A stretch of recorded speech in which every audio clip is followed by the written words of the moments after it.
Hello, English lovers. Welcome to IIT. Today's our topic is King Lear by William Shakespeare. King Lear William Shakespeare की एक famous tragedy है जिसमें Shakespeare ने बताया है कि सत्ता की लालच में अपनी ही संतानें किस हद तक गिर जाती हैं। So let's start our story. पहले हम इसके कैरेक्टर्स देख लेते हैं। तो हमारा जो फर्स्ट कैरेक्टर है वो खुद किंग लेयर हैं, जो ब्रिटेन के राजा हैं और अब काफ़ी बूढ़े हो चुके हैं। इनकी 3 बेटियां हैं, गॉनरिल जो सबसे बड़ी है, रीगन एंड कॉर्डेलिया। ये इनकी 3 बेटियां हैं। ठीक, गॉनरिल सबसे बड़ी है, रीगन उससे छोटी है और कॉर्डेलिया सबसे छोटी है। इनके 2 बहुत ही वफादार दरबारी हैं, जिसमें एक का नाम है केंट और दूसरे का नाम है ग्लॉस्टर। ठीक, किंग लेयर कुछ ऐसे डिसीजंस लेते हैं जो इनकी लाइफ की ट्रेजेडी का रीज़न बनते हैं, और एक ट्रेजेडी ग्लॉस्टर के साथ भी होती है और इसकी भी सेम प्रॉब्लम है, यानी ग्लॉस्टर भी कुछ गलत डिसीजन ही लेता है। ग्लॉस्टर के 2 बेटे हैं, Edgar and Edmund. Edgar Gloster की जायज़ संतान है, जबकि एडमंड जो है वो उनकी नाजायज़ औलाद है। एक और कैरेक्टर है एल्बनी। एल्बनी कौन है? ये गॉनरिल का हस्बैंड है और ये काफ़ी अच्छा कैरेक्टर है। मतलब गॉनरिल और रीगन ये दोनों बहनें, ठीक, कॉर्डेलिया को छोड़ के जो 2 बहनें हैं ना बड़ी वाली, ये बहुत ही चापलूस और बहुत ही ज़्यादा लालची होती हैं और ये अपने पिता की लास्ट में जो ट्रेजेडी होती है उनका रीज़न यही दोनों होती हैं। तो लेकिन एल्बनी इनके जैसा नहीं होता है और इनका साथ भी नहीं देता है। नेक्स्ट है कॉर्नवल। कॉर्नवल जो होता है वो रीगन का हस्बैंड होता है और वो भी इन्हीं दोनों की तरह बहुत चालाक और बहुत ज़्यादा लालची होता है। इसके अलावा 2 और कैरेक्टर्स हैं जो हैं king of burgundy and king of France. King of burgundy and king of France ये दोनों कॉर्डेलिया से शादी करने के लिए आते हैं, जिसमें से एक की शादी कॉर्डेलिया के साथ होती है। किसकी शादी होती है वो अभी हम स्टोरी में देखेंगे। तो let's start our story now. King Lear अब जो कि बहुत बूढ़े हो चुके हैं, वो अपनी तीनों बेटियों में अपना किंगडम जो है वो बांटना चाहते हैं, अपना राजपाट, ताकि वो आराम से अपने बुढ़ापे को गुजार सकें, उनके ऊपर कोई टेंशन ना हो। तो वो एक बहुत बड़ी सेरेमनी ऑर्गेनाइज करते हैं जिसमें वो कहते हैं कि मैं अपनी तीनों बेटियों में क्या करूँगा, अपना राजपाट बांट दूंगा। और उसी सेरेमनी में कॉर्डेलिया की शादी के लिए एक लड़का भी चुना जाएगा। 2 काम होने थे उस सेरेमनी में, एक तो उनके राजपाट का डिस्ट्रीब्यूशन होना था और सेकंड कॉर्डेलिया की शादी होनी थी। ठीक है, तो जब ये सेरेमनी स्टार्ट होती है तो किंग लेयर बोलते हैं कि अब इन तीनों बेटियों में जो मुझे मेरे प्रति अपना सच्चा प्रेम शो करेगा, यानी जो ये दिखाएगा कि वो मुझे ज़्यादा कौन कितना प्यार करता है, तो जो ज़्यादा प्यार करता है मैं उसको अपनी जो संपत्ति है उसका ज़्यादा पोर्शन दूंगा। यानी जो जितनी ज़्यादा उनको उनके प्रति अपना प्रेम दिखा पाएगा उसको उसी के अकॉर्डिंग उनका राजपाट मिलेगा। तो जो मैंने पहले ही बताया, गॉनरिल और रीगन बहुत ज़्यादा चालाक और लालची दोनों होती हैं, तो ये लोग बहुत झूठी तारीफ़ें करती हैं किंग लेयर की कि हाँ भाई, पिताजी आप ही हमारे लिए सब कुछ हैं, आपके अलावा हमारी ज़िंदगी में कोई नहीं है और हम आपको बहुत प्यार करते हैं। तो किंग लेयर बहुत खुश हो जाते हैं। फिर वो अपनी तीसरी सबसे छोटी बेटी यानी कॉर्डेलिया से बोलते हैं कि अब तुम तारीफ़ करो। लेकिन कॉर्डेलिया बेचारी वो सीधी होती है, वो कुछ भी तारीफ़ नहीं करती। वो कहती पिताजी, मैं आपको जितना प्यार एक बेटी को अपने पिता को करना चाहिए मैं उतना ही प्यार करती हूँ, ना उससे ज़्यादा करती हूँ ना उससे कम। और मैं अपने प्यार को शब्दों में आपसे बयां नहीं कर सकती, आपसे व्यक्त नहीं कर सकती हूँ। इस पर किंग लेयर क्या होते हैं, बहुत ज़्यादा नाराज़ हो जाते हैं और कॉर्डेलिया को क्या करते हैं, अपनी जायदाद से बेदखल कर देते हैं। मतलब कहते हैं कि अब मैं तुझे एक पैसा भी नहीं दूंगा, और अपनी जो जायदाद होती है वो इन दोनों चापलूस बेटियों को बांट देते हैं। अब जैसे ही कॉर्डेलिया को पैसा नहीं मिलता है, जो किंग ऑफ बरगंडी होता है वो कहता है मैं तो अब इससे शादी नहीं करूंगा, इसके पास तो फूटी कौड़ी ही नहीं है। ठीक, वो आजकल के लड़कों की तरह होता है, समझ रहे हैं ना। पैसा मतलब सोचिए, किंग है लेकिन उनको तब भी पैसा चाहिए है, तो वो शादी से इनकार कर देता है। ठीक है, लेकिन जो किंग ऑफ फ्रांस होता है वो कॉर्डेलिया को पसंद करता है और वो कहता है ठीक है, मुझे पैसा वैसा नहीं चाहिए, मैं तो इससे शादी करूँगा। तो वो उसके साथ शादी कर लेता है और उसे लेकर के फ्रांस चला जाता है, बिकॉज़ वो फ्रांस का किंग होता है, तो कॉर्डेलिया उसके साथ चली जाती है। अब गॉनरिल और रीगन, जिनको आधा आधा राजपाट मिल चुका है, ये डिसाइड होता है वहाँ पर कि किंग लेयर दोनों के साथ थोड़े थोड़े समय तक, मतलब बारी बारी करके रहेंगे।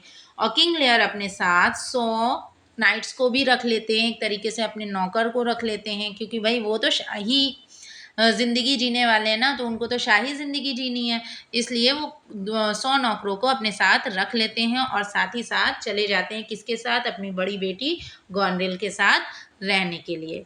अब आगे क्या होता है ये हम बाद में देखेंगे, पहले इस पूरे सीन को बंद करते हैं। अब आते हैं हम इस सीन पे। यहाँ पर जो 3 लोग हैं, यानी ग्लॉस्टर जो कि दरबारी है किंग लेयर का, और साथ ही साथ उनका जायज़ बेटा एडगर एंड उनका नाजायज़ बेटा एडमंड। जो उनका नाजायज़ बेटा एडमंड है वो एडगर से बेइंतहा नफ़रत करता है, इस वजह से बिकॉज़ जो एडमंड है वो इलिजिटिमेट है, यानी कि नाजायज़ है, और एडगर क्या है, वो जायज़ संतान है ग्लॉस्टर की। तो एडमंड ग्लॉस्टर को एडगर के खिलाफ ग्लॉस्टर के कान भरना शुरू करता है कि एडगर आपको मारना चाहता है, वो आपकी बुरी औलाद है एंड ऑल दैट, जिससे ग्लॉस्टर बहुत ही गुस्सा हो जाते हैं। वो जो अपना अच्छा बेटा होता है, यानी जो जायज़ बेटा होता है, जायज़ भी होता है और बाय नेचर सब कुछ अच्छा भी होता है, तो उसको मरवाने का आदेश दे देते हैं। खैर वो मरता नहीं है, लेकिन आदेश दे देते हैं, जिससे एडगर भाग जाता है वहाँ से, और कहाँ चला जाता है, वो एक आउटसाइड एरिया में चला जाता है और वहाँ पर पुअर टॉम के नाम से रहने लगता है, एक भिखारी का भेष बनाकर। ठीक है, यहाँ तक की स्टोरी क्लियर हो गई आप लोगों को। अब क्या होता है, अब ग्लास्टर जब किंग लेयर अब क्या करते हैं, किंग लेयर रहने चले गए हैं अपनी बड़ी बेटी, क्या नाम है उसका, गॉनरिल के साथ। ठीक, वहाँ रहने चले गए हैं वहाँ पर, लेकिन वो अपनी जो शान और शौकत, जो शाही अंदाज में रहते थे, उसको मेंटेन नहीं कर पाते, बिकॉज गॉनरिल उनके साथ बहुत बुरा बर्ताव करने लगती है। क्यों नहीं करेगी भाई, पैसा मिल गया, नालायक तो वो थी ही थी, तो वो बुरा ही बर्ताव करेगी।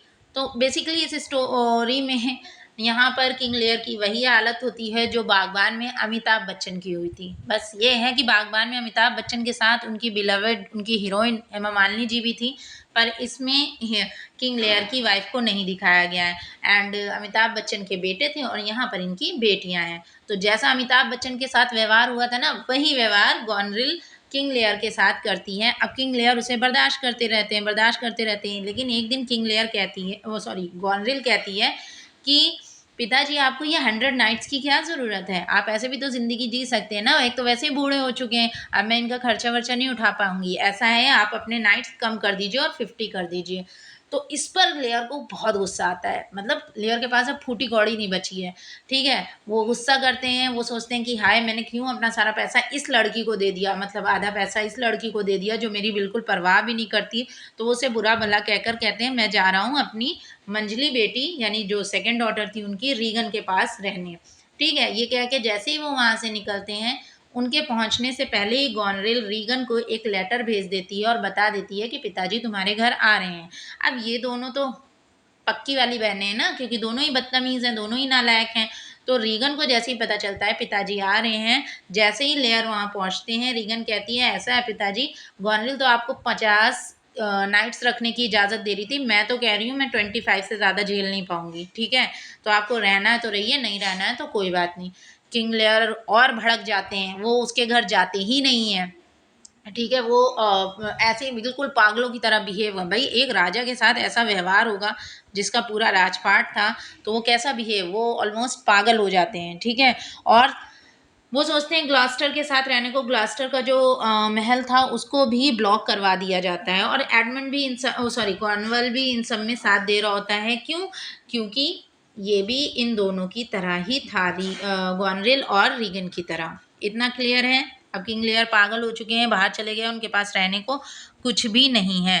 ठीक, अब क्या होता है यहाँ पर ग्लास्टर को, अच्छा ऐसा जब क्या कहते हैं किंग लेयर के साथ जब ऐसा सब कुछ हुआ था, तो जो उनका जो कोर्टियर था ना केंट, उसको कुछ भी नहीं पता था। अच्छा एक चीज़ और मेंशन करना हम भूल गए कि जब वो सेरेमनी हो रही थी और गॉनरेल रीगन को जब सारा राजपाट बांट दिया गया, तो केंट को बड़ा गुस्सा आया। उसने बोला कि ये दोनों को आपने सब कुछ बांट दिया, कॉर्डिलिया को कुछ भी नहीं दिया, ये आप अच्छा नहीं कर रहे हैं।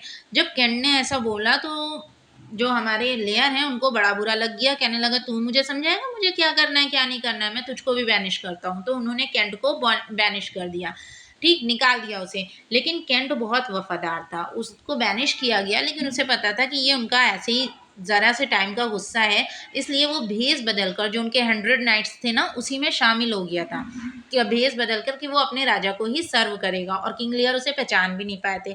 लेकिन जब रीगन और गॉनरिल ने उन्हें घर से निकाला, उस टाइम केंट वहां पर नहीं था। ठीक है, इतनी स्टोरी क्लियर हो गई।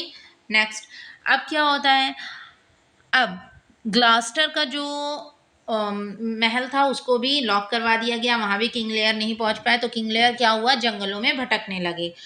अब ग्लास्टर को ये सुनकर, ये जब पता चला कि किंग लेयर की इतनी बुरी हालत हो गई है, तो उन्हें उससे बहुत ज़्यादा बुरा फील हुआ। क्यों? क्योंकि ग्लास्टर भी वफादार और दरिया दिल कोर्टियर था, तो उसे बड़ा बुरा लगा। तो उसने अपने बेटे एडमंड से बोला, भाई उसे ही वो अच्छा मान रहे थे, क्योंकि एडगर को तो मरवाने के लिए भेज दिया गया था और उसे अच्छा मान रहे थे, तो उससे कहने लगे कि हम लोगों को ना जो हमारे किंग हैं उनकी हेल्प करनी चाहिए।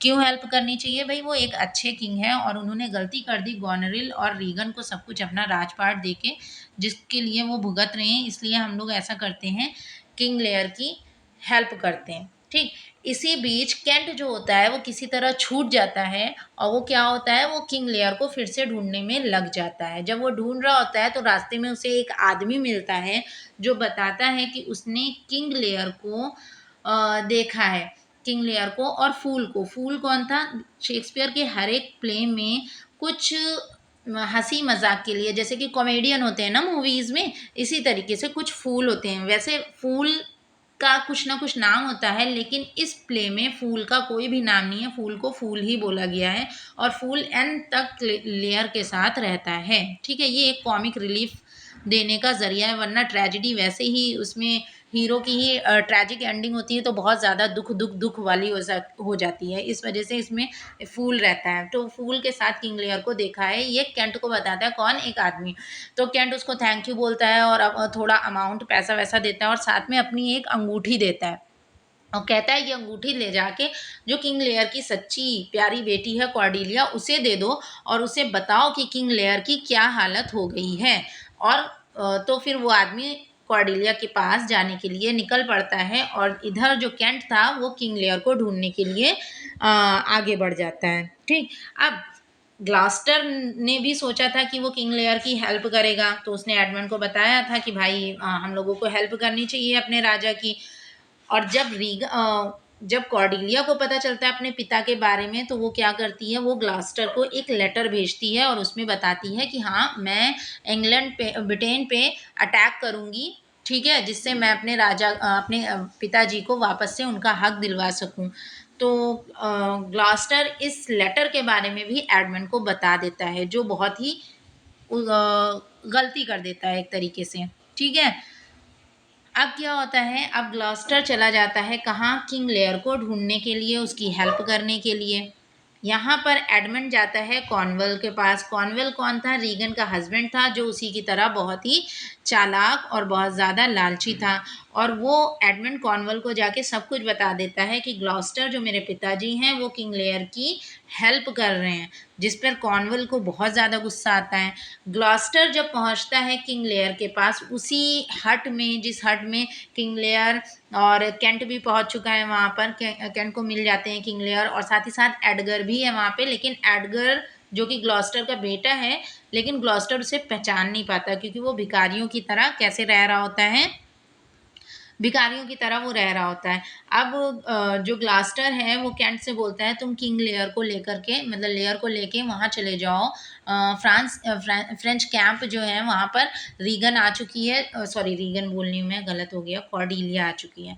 वहाँ पे कॉर्डिलिया आ चुकी है और वो इंग्लैंड पे अटैक करने वाली है, ऐसा कौन बोलता है, ऐसा ग्लॉस्टर उससे बोलता है। तो वो, लेकिन अब जो किंग लेयर है ना, वो वापस से कॉर्डिलिया के पास जाना नहीं चाहते, इसलिए क्योंकि उन्होंने कॉर्डिलिया के साथ इतना बुरा बर्ताव किया होता है ना, तो उनको अपने किए हुए बहुत पछतावा हो रहा होता है। इधर कॉर्नवेल क्या करता है, कॉर्नवेल ग्लॉस्टर को जब उसे पता चलता है ग्लॉस्टर ऐसा कर रहा है ना, हमारे खिलाफ जा रहा है, तो वो अपने सैनिकों को भेजता है कि जाओ पहले ग्लॉस्टर को पकड़ के लाओ, ये नमक हरामी कर रहा है हमारे साथ। और ग्लॉस्टर को कॉर्नवॉल के सामने लेकर आया जाता है। ठीक है, जब वो लेकर आते हैं कॉर्नवॉल के सामने, तो ये कॉर्नवॉल और रीगन यानी ये दोनों हस्बैंड वाइफ मिलके क्या करते हैं, बेचारे ग्लॉस्टर की आंखें निकलवा लेते हैं, उसे अंधा करवा देते हैं। जिस पर जो वहाँ के कुछ अच्छे सैनिक होते हैं जो किंग के साथ थे, वो क्या करते हैं, कॉर्नवॉल पे हमला कर देते हैं। ठीक, जिससे कॉर्नवॉल घायल हो जाता है। और ग्लॉस्टर को कहाँ लेकर जाते हैं, वापस से उसके बेटे, उसके लेजिटिमेट सन के पास, एडगर के पास। लेकिन ग्लॉस्टर को अभी भी पता नहीं है कि उसका जो बेटा मतलब वही उसका असली बेटा है, मतलब उसे एडगर ने कुछ भी नहीं बताया है। इधर जब कॉर्नवॉल को ये पता चलता है कि फ्रांस उस पर अटैक करने वाला है, तो वो गोनेरिल और एडमंड एडमंड एडमंड ने ही तो बताया था कॉर्नवॉल को कि फ्रेंच आर्मी उस पर अटैक करने वाली है, यानी कॉर्डेलिया उस पर अटैक करने वाली है। तो वो एडमंड और गोनेरिल को भेजता है एल्बनी के पास। एल्बनी कौन, गोनेरिल का हस्बैंड, ठीक, बड़ी बहन का हस्बैंड जो था, उसके पास भेजता है कि भाई फ्रेंच आर्मी हम पर अटैक करने वाली है, तुम हमारी हेल्प करो, उससे बचाव में। लेकिन एल्बनी सीधे सीधे मना कर देता है। क्यों मना कर देता है, क्योंकि एल्बनी को ये सब इंटरेस्ट नहीं है। वो बल्कि गोनेरिल से भी कहता है कि तुम अपने फादर के साथ बिल्कुल भी अच्छा नहीं कर रही हो, इसका तुम्हें सजा भुगतनी पड़ेगी। तो गोनेरिल कहीं ना कहीं एल्बनी से नफरत करती होती है। ठीक है, अब क्या होता है, जब वो उसको इनकार कर देता है, अब यहाँ पर क्या होता है, वहाँ पर एक खबर आती है। क्या खबर आती है कि कॉर्नवॉल मर गया है, यानी रीगन का जो हस्बैंड है, जिसको वहाँ के सर्वेंट्स ने ही अटैक कर दिया था क्योंकि उसने आंखें निकलवाई थी ग्लॉस्टर की, तो वो मर गया है। तो यहाँ पर हमारा पहला कैरेक्टर मर जाता है। जब ये इनको खबर आती है कि वो मर गया है, तो जो ब्रिटेन है, अभी तो कॉर्नवॉल वहाँ का मेन बैठा हुआ था, वहाँ पर जो मेन सर्वे सर्वा होता है वो कौन हो जाता है, वो एडमंड हो जाता है। एडमंड वहाँ का मेन राज्य को चलाने वाला बन जाता है। फिर उसके बाद क्या होता है, एक सेकेंड, कॉर्नवॉल मर चुका है, ठीक है, इसको ध्यान में रखना। अब क्या होता है, जब कॉर्नवॉल मर जाता है, तो जो रीगन होती है ना, ये एडमंड सोचती है कि क्यों ना मैं एडमंड से शादी कर लूं। और साथ ही साथ गोनेरिल तो अपने हस्बैंड को पसंद ही नहीं करती क्योंकि वो उसके साथ नहीं दे रहा होता है, तो वो भी एडमंड से सोचती हैं कि वो भी शादी कर ले। मतलब ये दोनों एडमंड के चक्कर में पड़ जाती हैं, और एडमंड इन दोनों को सेम ट्रीट कर रहा होता है, मतलब दोनों को ही धोखा दे रहा होता है। बेसिकली किसी से शादी वादी करेगा नहीं वो, ठीक, बहुत ही बेकार इंसान है। तो ये दोनों इसके चक्कर में पड़ी रहती हैं। उसके बाद क्या होता है, कॉर्डेलिया अब कुछ जब कॉर्डेलिया के पास लेयर पहुंचते हैं तो बहुत ही बुरी हालत में पहुंचते हैं। मतलब बूढ़े, और बूढ़े तो थे ऑलरेडी, बूढ़े थे लेकिन बीमार और बहुत ही ज़्यादा कमज़ोर हो चुके थे। तो कॉर्डेलिया उनका इलाज विलाज करवाती है, और फिर उसके बाद लेयर उससे बहुत माफ़ी मांगते हैं। अब क्या होता है, अब होता है, आ जाते हैं हम लोग बैटल फील्ड में। बैटल फील्ड में जहाँ पर लड़ाई हो रही है, किसके किसके बीच हो रही है, ब्रिटेन और फ्रेंच के बीच में। ठीक है, जहाँ पर जो ब्रिटेन की आर्मी उसको एडमंड लीड कर रहा है, फ्रेंच की आर्मी को कॉर्डेलिया लीड कर रही है। ठीक, दोनों की लड़ाई होती है, लेकिन कुछ लोग हमेशा से क्या होते हैं, नालायक होते हैं। और जो अच्छी वाली पार्टी होती है उसमें कुछ दोगले लोग होते हैं जो कि दूसरी पार्टी से मिल जाते हैं, जैसे कि लगान में हुआ था। ठीक है, और जो अच्छी पार्टी होती है उसे हरा देते हैं, यही होता है। और हमारी कॉर्डेलिया की जो आर्मी होती है, जो फ्रेंच आर्मी होती है, वो हार जाती है। लेयर और कॉर्डेलिया दोनों को पकड़ के कहाँ जेल में डलवा दिया जाता है, जेल में डलवा दिया जाता है, जहाँ पर सॉरी जेल में डलवा दिया जाता है। और साथ ही साथ कॉर्डेलिया को फांसी दे दी जाती है, यानी हमारा दूसरा कैरेक्टर भी एंड हो गया, कॉर्डेलिया को ही फांसी दे दी जाती है। ठीक, और यहाँ पर एडगर और एडमंड दोनों डुएल डुएल मैं आपको बता चुकी हूँ, क्या होता है ना, आमने सामने, आओ भाई देखते हैं बेटा किसमें कितना है दम, वो वाली लड़ाई हो रही होती है। जिसमें एडगर जो हमारा जो नाजायज़ सॉरी जो जायज़ औलाद थी ग्लॉस्टर की, वो जीत जाता है। यहाँ पर एक अच्छी चीज़ हुई है कि एडमंड उस लड़ाई में मारा जाता है। ठीक, यहाँ पर एडमंड की मौत हो जाती है। एडमंड मरते मरते हुए ये बताता है, क्या बताता है, वो ये बताता है कि जो जेल है उसमें किंग लेयर और कॉर्डेलिया को भी मारने का ऐलान, कॉर्डेलिया तो मर चुकी थी, अब तक फांसी दे दी गई थी उसको, तो एल्विन और लेयर को भी मारने का आदेश हो चुका था। तो एल्विनी अपने सैनिक को भेजता है, एल्विनी कौन, गोनरिल का हस्बैंड जो गोनरिल जैसा नहीं था, वो अपने सैनिकों को भेजता है और कहता है कि जाओ जल्दी से बचाओ वरना दोनों को मार दिया जाएगा। लेकिन जब तक सैनिक वहाँ पे पहुँचते हैं तो वहाँ देखते हैं कि जो लेयर हैं वो अपने गोद में क्या अपनी बेटी को लिए हुए हैं और पागलों की तरह रो रहे हैं, इसलिए रो रहे हैं कि भाई उन्होंने उसके साथ गलत किया था और वो मर चुकी है। ठीक है, इधर एडमंड भी मर चुका है। यहाँ पर साथ ही साथ क्या होता है, रीगन, रीगन को जब ये पता, गॉनरिल क्या करती है, गॉनरिल को जब ये पता चलता है कि रीगन भी एडमंड के चक्कर में है तो गॉनरिल रीगन को जहर दे देती है जिससे रीगन की भी मौत हो जाती है, यानी अपनी जो जो दूसरी बहन थी उसको, उसकी मौत हो जाती है। और जब गॉनरिल को पता चलता है कि कॉर्नवल भी मर चुका है, सॉरी एडमंड भी मर चुका है जिससे वो शादी करना चाहती थी, तो वो खुद भी सुसाइड कर लेती है और मर जाती है। कितने कैरेक्टर्स मर गए, 5 कैरेक्टर्स की डेथ हो चुकी है अब तक के। इधर क्या होता है, ग्लॉस्टर, अब ग्लॉस्टर को एडगर सब कुछ सच सच बता देता है कि भाई मैं आप ही का बेटा हूँ, जिससे ग्लॉस्टर को बहुत उस समय अपने आप में गिल्टी फील होता है कि जो मेरा सच्चा बेटा था मैंने उसको गलत समझा, लेकिन उस समय वो बिल्कुल मौत, उनकी भी मौत होने वाली, अंधे तो पहले ही हो चुके थे, आंखें निकाल ली गई थी, तो इनकी भी मौत हो जाती है। और लेयर जो कि वहाँ पर रो रहे होते हैं, रोते रोते फिर क्या करते हैं, वो भी सुसाइड कर लेते हैं और किंग लेयर की भी मौत हो जाती है। किंग ऑफ बरगंडी ये तो फ्रांस से चला ही गया था, मौत नहीं हुई थी, पर ये तो जा ही चुका था, ठीक। और किंग ऑफ फ्रांस को इसके बाद फिर दिखाया नहीं गया है।